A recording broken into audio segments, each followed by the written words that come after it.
आप सभी को नमस्कार, सुप्रभात। सार्थक government job point YouTube channel आप सभी लोगों का हार्दिक स्वागत करता है। चैनल पर नए हैं तो चैनल को सब्सक्राइब, वीडियो को लाइक, शेयर ये 3 कार्य कर लीजिएगा।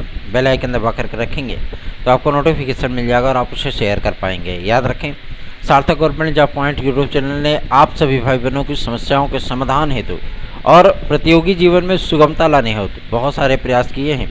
उन्हीं प्रयासों का परिणाम है कि आज आप सभी लोगों के बीच में एक ऐसा YouTube चैनल उपलब्ध है जो कि आपकी समस्याओं के लिए कार्य भी करता है और आपकी समस्याओं के निराकरण हेतु प्रयास भी करता है। चलिए खबरों की शुरुआत करेंगे। काफ़ी सारी महत्वपूर्ण अपडेट्स हैं, इसलिए वीडियो में एंड तक ज़रूर बने रहें और चैनल को सब्सक्राइब करके वीडियो को लाइक कर लें। सबसे बड़ी चीज़ यह है कि जो राज्य सरकार ने NCTE को पत्र लिखा था BEd डिग्री धारकों के संबंध में, उस पत्र का कुछ तथ्य सामने आया है और उसकी जानकारी प्राप्त हुई है। मैं आप सभी लोगों को बताना चाहूँगा।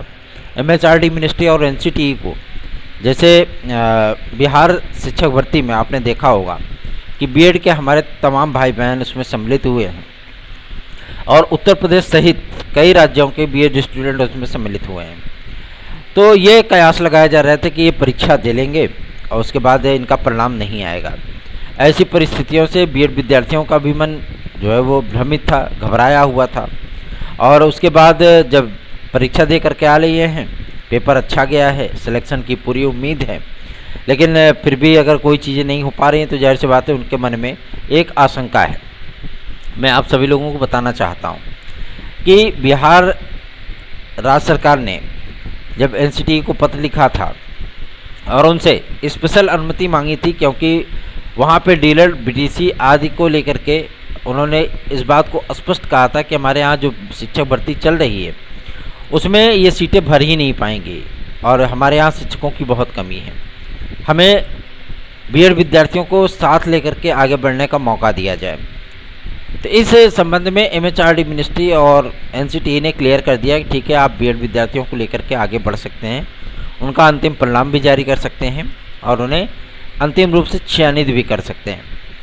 तो यही प्रोसेस आपका उत्तर प्रदेश में भी लागू होता है। जो उत्तर प्रदेश शासन ने NCTE को पत्र लिखा है, मैं आप सभी लोगों को बताना चाहता हूँ।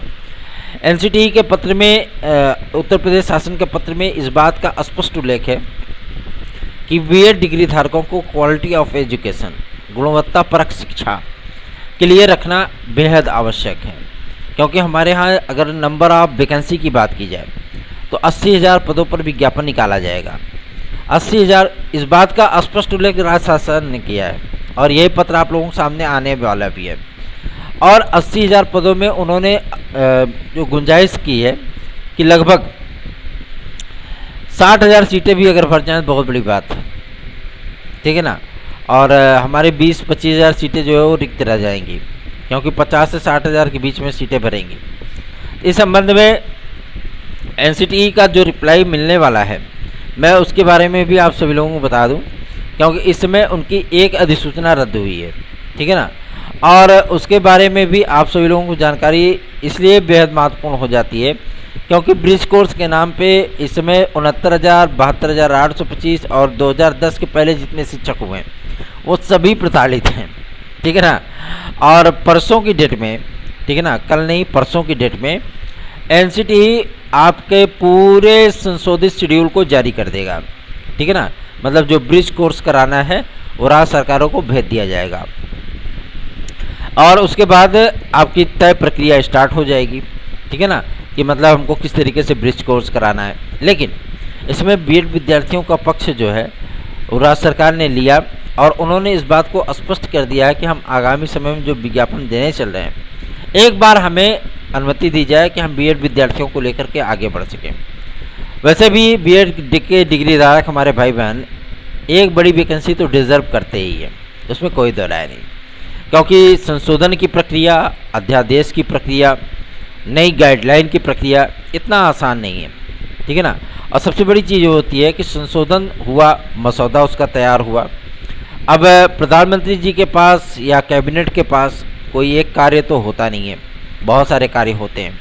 लेकिन BEd के विद्यार्थियों ने जिस तरीके से अपनी तत्परता दिखाई, हमारी टीम के सदस्यों ने तत्परता दिखाई, उससे आप सभी लोगों की जो समस्याएं थीं वो प्रधानमंत्री तक पहुंची और उन्होंने एक तगड़ा आश्वासन दिया कि आप सभी लोग चिंतित ना हो, हम पूरी तरीके से आप सभी लोगों के हित के रक्षा हेतु कार्य करेंगे और कोशिश ये होगी कि आपके मन में जो तकलीफ़ें हैं, जो कष्ट हैं, उसको जल्द से जल्द हम लोग निराकरित कर दें।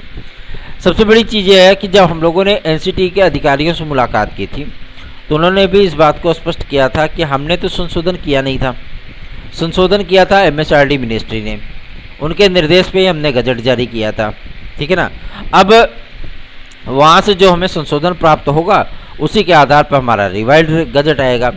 अच्छा, कई लोगों ने आरटीआई भी लगाई कि इसमें प्राथमिक की और उच्च प्राथमिक की क्या क्वालिफिकेशन रह गई है, टीचर एलिजिबिलिटी क्या रह गई है। तो आरटीआई ऑनलाइन के माध्यम से वहाँ पे जो नोटिफिकेशन जारी किए गए हैं वो सारी चीज़ें स्पष्ट की गई हैं। लेकिन मैं आप सभी लोगों को बता दूं, विशिष्ट बीएड और नॉर्मल बीएड, ठीक है ना, ये दोनों बीएड एक ही कैटेगरी के हैं। आप सिलेबस उठा करके देख लीजिए, जिसे वैलिड किया गया है और जिसे इनवैलिड किया गया है, आप उन दोनों के सिलेबस को उठा करके देख लीजिए, ठीक है ना। सिर्फ अगर कुछ चीज़ों को छोड़ दिया जाए तो सेम सिलेबस है, सेम सिलेबस है।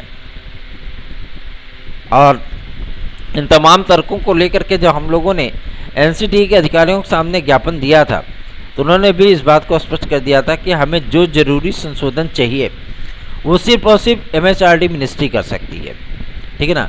अगर मानव संसाधन विकास मंत्रालय ने कोई संशोधित गजट हमें दिया तो उसमें ज़रूरी संशोधन होने के बाद ही हम कुछ आगे की कार्रवाई कर सकते हैं। इसीलिए एनसीटी ने हम लोगों को 45 दिन का टाइम दिया था कि 45 दिन के भीतर हम रिवाइज्ड जो रिव्यू है वो सारी चीज़ें कर लेंगे, उसके बाद हम गजट जारी करेंगे। इसी बीच में केंद्र सरकार और एमएचआरडी मिनिस्ट्री आपके विस्तृत बेंच में अप्लाई करने के लिए और रिव्यू पिटीशन के लिए पूरे बैकग्राउंड को तैयार कर रही है और जिस तरीके के जरूरी संशोधन चाहिए कैबिनेट बाय सर्कुलेशन से आपके प्रस्तावों को पारित कराते हुए आरटीई एक्ट में जरूरी संशोधन करते हुए और इसे गवर्नमेंट का पॉलिसी मैटर दिखाते हुए कि ये गवर्नमेंट का नीतिगत फैसला है, ठीक है ना।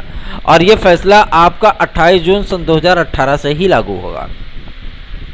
आप समझ रहे हैं ना, मतलब इसको बैक डेट में दिखाया जाएगा, मतलब आपके 28 जून 2018 को ही दिखाया जाएगा। तो आपको चिंतित होने की आवश्यकता बिल्कुल भी नहीं है।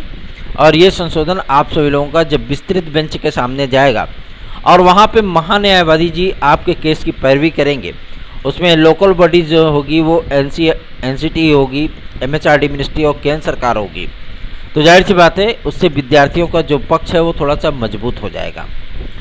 हम लोग सर्वोच्च न्यायालय में हारे क्यों, उसकी एकमात्र वजह थी सॉलिसिटर जनरल ऑफ इंडिया का केस की पैरवी ना करना।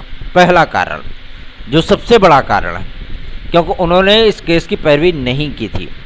एनसीटी ने अपने वकीलों को भेजा था जो कि सही से तर्क वितर्क भी नहीं कर रहे थे। दूसरा, एमएचआरडी मिनिस्ट्री ने भी 1-2 वकीलों को अपने भेजा था और उनके सामने जो है मतलब सुप्रीम कोर्ट के पुरोधा वकील खड़े हुए थे, ठीक है ना। तो जाहिर सी बात है कि भाई अब कुछ एक्सपीरियंस और कुछ चेहरा, ये 2 चीज़ें बहुत मायने रखती हैं, जिसकी वजह से बीएड विद्यार्थियों को जो है वो केस आना पड़ा। मैं आप सभी लोगों से बताना चाहता हूं कि आप सभी लोगों को चिंतित होने की आवश्यकता नहीं है, क्योंकि इस बार आपका case solicitor general of India लड़ेंगे, ठीक है। और विस्तृत बेंच में अप्लाई होगा और पूरा यकीन है, पूरी उम्मीद है कि विस्तृत बेंच आपके सर्वोच्च न्यायालय के इस बेंच के आदेश को जो है स्टे कर देगी, ठीक है ना। क्योंकि ज़रूरी संशोधन कानून नियमों के मुताबिक सारी चीज़ें होते हुए और उसको पॉलिसी मैटर लिखित तौर पर दिखाते हुए, क्योंकि पॉलिसी मैटर तो बोला गया लेकिन उसको साबित नहीं किया गया कि पॉलिसी मैटर है ना। अगर राज्य सरकारों का नीतिगत फैसला होता है तो वह बाकायदा लिखित तौर पे होता है। कैबिनेट बाय सर्कुलेशन का ये मतलब नहीं होता कि आप मौखिक तौर पे कोई आदेश दे सकते हो, उसका बाकायदा ऑन रिकॉर्ड सारी चीज़ें मौजूद होती हैं, ठीक है ना। तो यही गलतियाँ एनसीटी ने की थी, यही गलतियाँ आपके एमएचआरडी मिनिस्ट्री ने की थी। और सर्वोच्च न्यायालय ने ब्रिज कोर्स के बारे में जो सुना नहीं था, भाई आप सिलेबस तक नहीं बना पाए हो, 2010 से लेकर के आज तक कितने ब्रिज कोर्स कराए हो, है ना। तो इन सारी चीज़ों का पूरा बैकग्राउंड, पूरा डाटा, पूरा फीडबैक तैयार करते हुए संशोधन करते हुए विस्तृत बेंच में अप्लाई करने चल रही है गवर्नमेंट 3 तारीख को, ठीक है ना। और बीएड के जो मुख्य याची लोग हैं, कुछ विद्यार्थियों का गोलबंदी हो रहा है।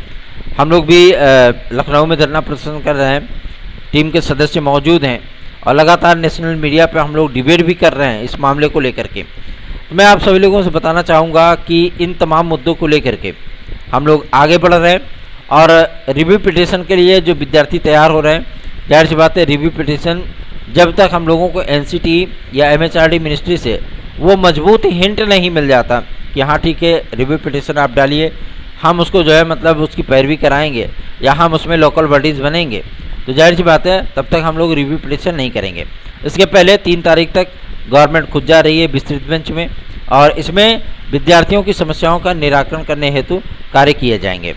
2026 से डीएलएड बीटीसी आदि के जो कोर्सेस हैं उनको पूरी तरीके से समाप्त कर दिया जाएगा। मतलब इस सत्र के बाद आप सभी लोगों को ये कोर्स जल्दी अब देखने के लिए नहीं मिलेगा। बहुत से राज्य कर चुके थे, अब अन्य राज्य भी इसको करेंगे, ठीक है। और ज़्यादातर राज्य अब प्रिफर कर रहे हैं किस चीज़ को, ज़्यादातर राज्य प्रिफर कर रहे हैं आपके जो इंटीग्रेटेड कोर्स है उसको प्रेफर कर रहे हैं, ठीक है ना, क्योंकि एनसीटी इस कोर्स को लॉन्च करना चाहती है और लॉन्चिंग हो ही चुकी है, लेकिन अभी पूरी तरीके से वो जो है पब्लिक के सामने नहीं आया, बहुत जल्दी वो आ भी जाएगा, ठीक है ना। और ऐसा नहीं कि उसके आने के बाद आपकी डिग्रियां इनवैलिड हो जाएंगी, नहीं, आपकी डिग्रियां रहेंगी, लेकिन ये केवल और केवल 2029 तक रहेंगी, 30 तक रहेंगी, बस उसके बाद सारी चीज़ें समाप्त हो जाएंगी, हर जगह से समाप्त हो जाएंगी। मतलब आपकी जो डिग्री की जो वैलिडिटी है ना, अगर देखा जाए तो केवल और केवल 7 साल की है, केवल 7 साल की।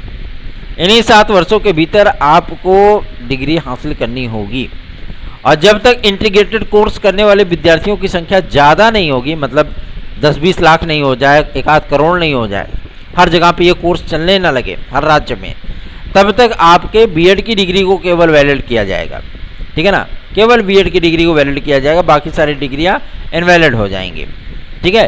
तो इन तमाम तर्कों को लेकर के विस्तृत बेंच में गवर्नमेंट जा रही है और ये खुशी की बात है कि इस बार हमारे महान्यायवादी इस केस की पैरवी करेंगे और उन तमाम तर्कों को रखेंगे जिसकी वजह से सर्वोच्च न्यायालय में एनसीटी और एमएचआरडी मिनिस्ट्री को हार का सामना करना पड़ा था।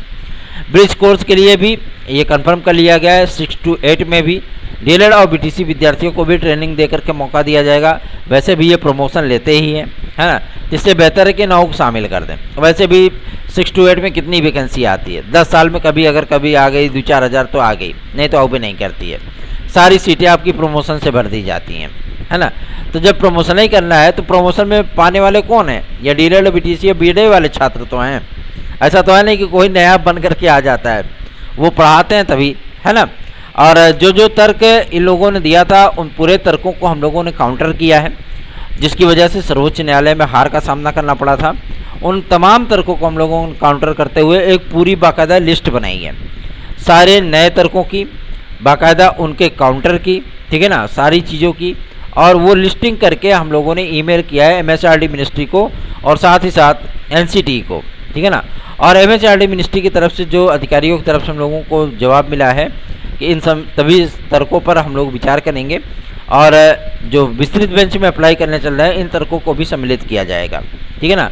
इसके विषय में राज्य सरकारों से भी कंसर्न किया जा रहा है, इसके विषय में एमएचआरडी के अधिकारीगण वो एनसीटी से भी संपर्क कर रहे हैं, सारी चीज़ों को कंक्लूजन करने के बाद बाकायदा एक्यूरेट, ताकि किसी भी तरीके की कोई दिक्कत अब ना आने पाए, क्योंकि अक्सर आपने देखा होगा कि बीएड को लेकर के विवाद होता रहा है।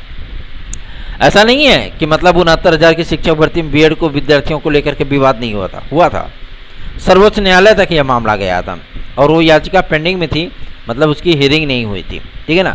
लेकिन ये क्लियर है कि बहुत जल्दी ही इस तमाम मामले आपके सुलझ जाएंगे और जो पुराने विद्यार्थी नौकरी कर रहे हैं, चाहे वो 72,825 में कर रहे हों, चाहे 69,000 में कर रहे हों, ठीक है ना, उन विद्यार्थियों की जो मतलब जान है वो हलक तक अटकी हुई है कि कहीं ऐसा ना हो कि हम बाहर हो जाएं, ठीक है ना।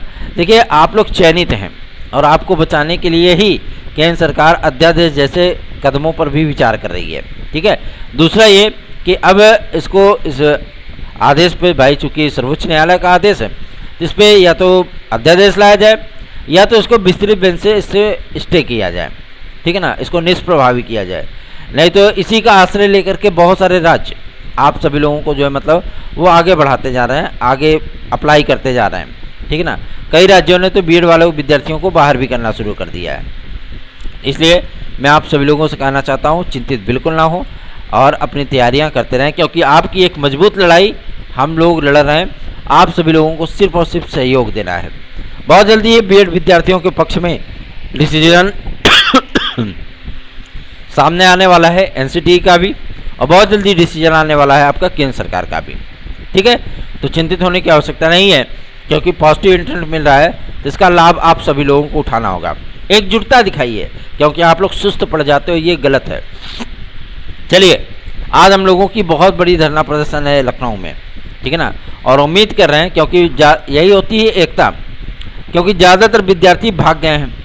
जहाँ वो देखे कि 10-15 दिन से इनका लोग का धरना प्रदर्शन चल रहा है, आते हैं और भाग जाते हैं।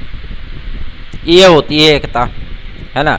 वहीं पे आप लोगों ने शिक्षा मित्रों को देखा होगा कि उन्होंने पूरा बाकायदा तंबू कनात वगैरह लगा करके, माइक वाइक लगा करके बाकायदा वो बैठे थे, और टोटल 6 महीने 7 महीने तक बैठे थे। ये होती है एकता कि उनके मानदेय को भी बढ़ाया गया, उनको सर्वोच्च न्यायालय से बाहर होने के बाद भी उनको समायोजित किया गया। ये सारी चीज़ें होती हैं। तो ताकत, एकता की ताकत बहुत ज़्यादा होती है। आपको अपना संख्या बल दिखाना ही पड़ता है। तो आप सभी लोग अगर ये सब चीज़ें नहीं कर सकते हैं तो कम से कम चैनल पर अपनी संख्या बल दिखा लो। बीएड एकता जिंदाबाद दिखा लो, क्या दिक्कत है। अधिक से अधिक लोगों में शेयर करिए, सब्सक्राइब कराइए चैनल को और वीडियो को लाइक किया करें। चलिए आगे बढ़ते हैं, बात करते हैं आपके एलटी ग्रेड को लेकर के। विद्यार्थियों ने अब ये मांग उठानी शुरू कर दी है, कुछ विद्यार्थियों ने, कि एलटी ग्रेड जेएससी प्रवक्ता और एपीएस आज की जो वैकेंसी आने चल रही है उसमें हम लोगों को जो है वो एज रिलैक्सेशन दिया जाए। अभी तक सो रहे थे, अब जागे हैं कुंभकर्णी नींद से, जब विज्ञापन आने की बारी आ गई है, ठीक है ना।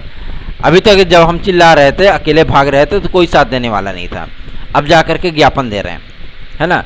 ज्ञापन दे रहे हैं तो उसका प्रस्ताव तो पहले ही भेजा जा चुका है। अब ये तो पूरी तरीके से गवर्नमेंट जाने कि उनको एज रिलैक्सेशन देना है कि नहीं देना है ना।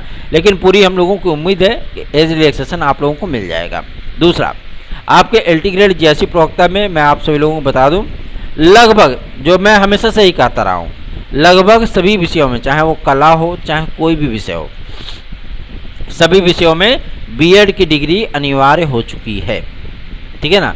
और अगर इसको आपके टीजीटी की नियमावली पर कराने की संभावनाएं जो प्रगाढ़ होती जा रही हैं, जो माध्यमिक शिक्षक सेवा नियमावली में संशोधन होने चल रहा है, इसकी वजह से अगर आप लोगों को एक गोल्डन अपॉर्चुनिटी मिलती है, ठीक है ना, एक गोल्डन अपॉर्चुनिटी, ये पहला और फर्स्ट एंड लास्ट जिसे बोलते हैं, पहला और आखिरी, ठीक है ना, इसके बाद कोई चांस नहीं। तो इसलिए आप सभी लोगों को फर्स्ट एंड लास्ट चांस मिलने चल रहा है जो नॉन बीएड वाले स्टूडेंट हैं।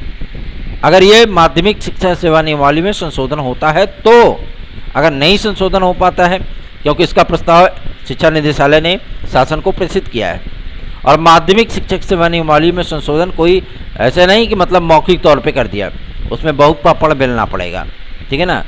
जो अधिनियम है ना, वो उसमें बहुत पापड़ बेलना पड़ेगा, उसको लिखित तौर पर उसमें संशोधन करना होगा। और नॉन बीएड वाले स्टूडेंट को लेकर के आपका शिक्षा सेवा चयन आयोग भी जो प्रक्रिया अपना रहा है, उसमें भी तो बीएड अनिवार्य कर दिया है। सबसे बड़ी समस्या तो यही है कि उसमें बीएड अनिवार्य कर दिया है। तो नॉन बीएड वाले स्टूडेंट को लेकर के यही एक उम्मीद जगी है, एक उम्मीद बची है कि जो हमारे माध्यमिक शिक्षक सेवा नियमावली है उसमें संशोधन हो जाए, ठीक है ना। क्योंकि बाकी संशोधन हो चुके हैं, लेकिन इस नियमावली में अभी तक संशोधन नहीं हुआ है। एलटी ग्रेड जेएससी प्रवक्ता में ग्रेजुएट प्लस बीएड वाले विद्यार्थी अपनी तैयारियां में जुट जाएं। TET CTET super TET TGT PGT LT JSC UP constable खंड शिक्षा अधिकारी यूपी ट्रिपल एससी और डीएसएसबी अगर आज में आप नोट्स प्राप्त करना चाहते हो तो सार्थक government job point YouTube channel का नोट्स आप सभी लोग 830 32 72 282 इस व्हाट्सएप नंबर पर प्राप्त कर सकते हो, ठीक है ना। चलिए आगे बढ़ते हैं। अब बात करेंगे आप सभी लोगों के सबसे महत्वपूर्ण मुद्दे को लेकर के, जो कि संबंधित है आपके एलटी ग्रेड जेएससी प्रवक्ता में कितने पद होंगे। देखिए, एलटी ग्रेड जेएससी प्रवक्ता में अभी अध्याचनों के आने का सिलसिला जारी है, ठीक है ना। लगभग रोज अपडेटेड अध्याचन आते रहते हैं, और शिक्षा निदेशालय के माध्यम से अभी जो अध्याचन भेजे गए थे उसमें और नए अध्याचन जुड़ेंगे। 30 तारीख तक अध्याचन भेजे जाने हैं, और ये अध्याचन की प्रक्रिया तब तक चलती रहेगी जब तक कि विज्ञापन जारी नहीं हो जाता। विज्ञापन जारी होने के बाद भी पद जुड़ते रहते हैं, ठीक है ना, क्योंकि अब पूर्ववत जो आपकी भर्तियां हुई थी 2018 में, जो पद रिक्त रह गए थे उनको भी जोड़ा जाना है, ठीक है। और सबसे ज़्यादा मैं आप सभी लोगों को बता दूं, कंप्यूटर साइंस जो एक महत्वपूर्ण विषय है, इन विद्यार्थियों को अच्छा खासा पद इसमें मिलने चल रहा है, ठीक है। तो कंप्यूटर साइंस आप सभी लोगों को पहली और आखिरी बार एक भर्ती, बड़ी भर्ती देखने के लिए मिलेगी। इसके बाद आप लोगों को पता नहीं क्या होगा, कैसे होगा, वो भविष्य के गर्ते में छुपा है। लेकिन आप सभी लोगों को मैं बता दूं, जो ओकेजन मिल रहा है ना, इसको कैश कर लीजिए भैया फटाफट, ठीक है। चलिए आगे बढ़ते हैं। अब बात करेंगे आपके यूपी कांस्टेबल के नए विज्ञापन को लेकर के। यूपी कांस्टेबल का नया विज्ञापन आप सभी लोगों का सितंबर महीने में आएगा, सितंबर महीने के लास्ट वीक में, ठीक है ना। और इसके पहले जो आप सभी लोगों की प्रक्रिया चल रही, कल तक ये फर्म और का चयन का जो तामझाम है ना, सब कंप्लीट कर लिया जाएगा, ठीक है। अभी तक इंटरेस्टेड फर्मों ने जो बायोमेट्रिक टेस्ट वगैरह करेंगी, उसमें लगभग 6-7 लोगों ने अप्लाई किया है, ठीक है। और उसमें से किसी एक का चयन किया जाना है। चयन होने के बाद ये सारी चीज़ें क्लोज कर दी जाएंगी। और स्पोर्ट कोटे वाला ये तमाम जो भर्तियां आपकी चल रही थी पुलिस प्रोन्नति बोर्ड के माध्यम से, इनको भी कंप्लीट कर लिया जाएगा सितंबर के फर्स्ट वीक में। सारी चीज़ें कंप्लीट होने के बाद आप सभी लोगों को एक बेहतरीन ओकेजन देखने के लिए मिलने वाला है। आपके पुलिस कांस्टेबल और एसआई के पदों में अच्छा खासा आप सभी लोगों को रेशियो देखने के लिए मिलने वाला है। तो निश्चिंत होकर के, बेफिक्र होकर के आप सभी लोग अपनी तैयारियां करें और सार्थक government job point YouTube channel को सब्सक्राइब करके वीडियो को लाइक जरूर किया करें। चलिए आगे बढ़ते हैं। अब बात करेंगे आपके यूपी SSS को लेकर के। यूपी SSS इसमें फुल फॉर्म में लगातार पेंडिंग आपके रिजल्ट्स जारी कर रहा है। और कल जब टीम के सदस्यों ने परीक्षा नियंत्रक महोदय से मुलाकात की थी, तो उन्होंने अपनी फर्स्ट प्रायोरिटी बताई। फर्स्ट प्रायोरिटी का कि हमारे जो रिजल्ट्स पेंडिंग में, जो काफ़ी दिनों से भर्ती प्रक्रियाएँ चल रही हैं, जो कोर्ट के झमेले में फंस गई थी और जो बाहर निकली हैं या जिनका रिजल्ट अभी तक पेंडिंग में है, जिनकी परीक्षाएं पेंडिंग में है, उनको सर्वप्रथम हम सभी लोग कंप्लीट करना चाहते हैं, ठीक है ना। क्योंकि पीईटी को हम एक थोड़ा डिले कर सकते हैं, क्योंकि अभी हमारे पास 2022 पीईटी की वैलिडिटी है। तो हम पीईटी का विज्ञापन तो जारी कर दिए, आवेदन भी ले रहे हैं, है ना, तो उसको हम थोड़ा सा डिले कर सकते हैं। लेकिन जो हमारी पेंडिंग प्रक्रियाएं हैं उनको हम जल्द से जल्द कंप्लीट करना चाहते हैं। और आपके इसी बेस पे आपके कई परिणाम अब जारी होने वाले हैं। मंडी परिषद का रिजल्ट आपका आया, आपने देखा होगा, ठीक है। बोरिंग टेक्नीशियन का रिजल्ट हमने बताया, वो आ गया। अब आप सभी लोगों के कई रिजल्ट जो आप लोगों के लिए बहुत प्रतीक्षित थे, बंद रोग रक्षक का मेडिकल स्टाफ वाला, ये सारी चीज़ें आपकी अब क्लियर होने चल रही हैं, ठीक है ना। तो चिंतित बिल्कुल मत होइए, निश्चिंत होकर के, बेफिक्र होकर के आप सभी लोग इस चैनल को सब्सक्राइब, वीडियो को लाइक, शेयर, ये 3 कार्य अवश्य किया करें। बात करेंगे आपके टीजीटी पीजीटी को लेकर के। देखिए टीजीटी पीजीटी में आप सभी लोगों के पदों की संख्या बढ़ चुकी है, उसमें